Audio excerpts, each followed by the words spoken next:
Pourquoi sur cet avion c'est interdit de toucher cette partie-là?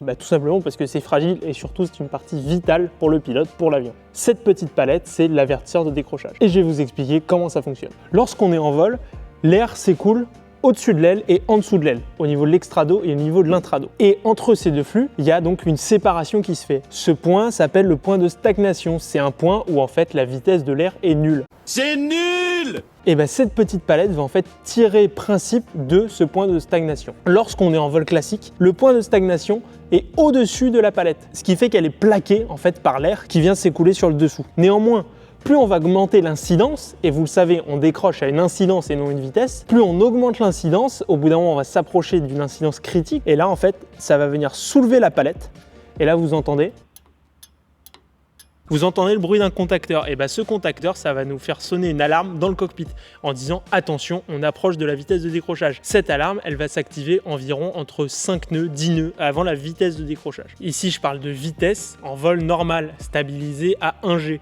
Néanmoins on peut décrocher à n'importe quelle vitesse. Si tu savais à quoi servait cette petite palette, n'hésite pas à me le dire dans les commentaires, et si vous avez d'autres idées de sujets à aborder, n'hésitez pas également à me le dire. Bien sûr, comme d'habitude, abonnez-vous.